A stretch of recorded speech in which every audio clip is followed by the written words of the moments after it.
আজ এবার টাকার অভাবে পয়সা রয়েছে, চিকিৎসা ঠিক করতে পারি না, ভালো মন্দ খাইতে পারি না। ওই মেয়েটা খালি ফোন দিয়ে আমার কান্নাকাটি করে, যদি আমার পা ভালো না হয় তাহলে ওই মেয়েটার ভবিষ্যৎ কি হবে কোন?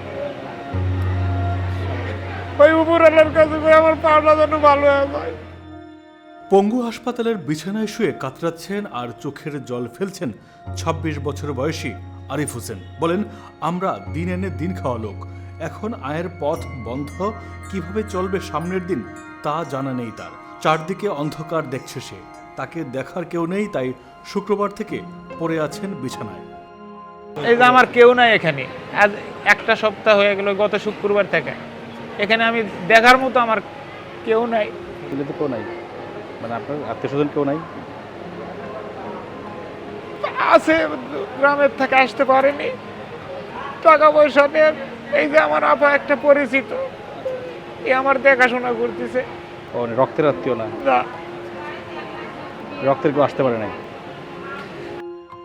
দিন এনে দিন খাওয়া অটোরিকশা চালক আরিফ মিয়া পেটের দায়ে শুক্রবার আফতাবনগর এলাকায় বের হয়েছিলেন রিকশা নিয়ে। যেখানে ছিলেন সেখানে ছিল না কোনো আন্দোলন। তিনি বলেন, যাত্রীর অপেক্ষায় ছিলেন তিনি।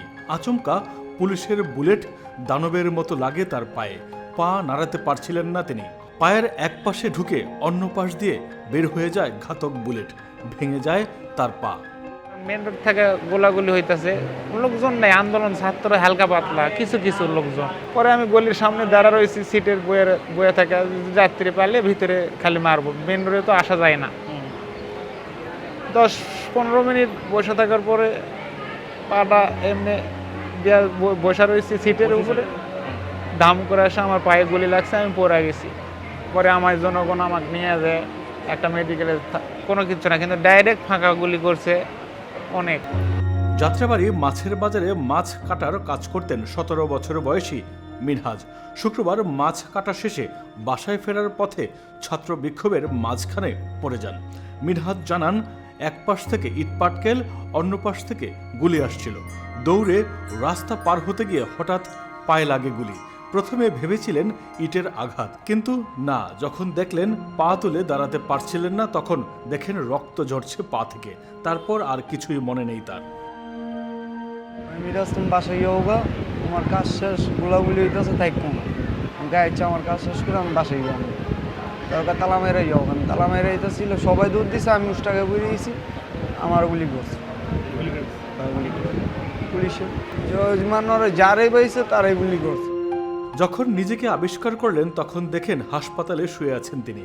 পায়ে লোহার রিং লাগিয়ে শুয়ে আছেন পঙ্গু হাসপাতালের ক্যাজুয়ালিটি 2 ওয়ার্ডে। পায়ের এক সাইডে ঢুকে আরেক সাইডে বেরিয়েছি, আমি আর কোনোদিন আঁততে পারবো না।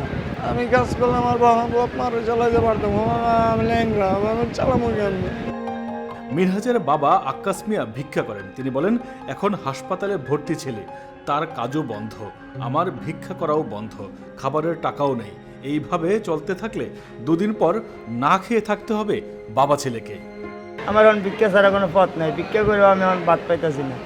এই ছেলের খেদমত করবো না, ওষুধ পানি আনবো না, ট্রিটমেন্ট করবো, কী করবো দিশা পাইতেছি না। চোখে মুখে কোনো কিছু দেই না, যেদিক যায় এদিকে টাকা লাগে, যেদিক যায় এদিকে টাকা লাগে। আমি ট্রিটমেন্ট করবো না, পোলার ভিতরে দিলামো না, 2 ছেলে না মাঝে তো চাই না, আমি দেখবো, কোনো দিকে আমি কুলাইতে পারতেছি না। ভিক্ষা করবার গেলে পোলার দেওয়া হয় না, পোলার দেখতে গেলে এটা আনো সেটা আনো, আমি কোনটা আনবো? এই দুনিয়ার কাগজপত্র দিচ্ছে, ওষুধ পানি কিনতে পারি না, আবার অপারেশন করতে হবো, আমি কোন দিক যাবো? গেলেই টাকা।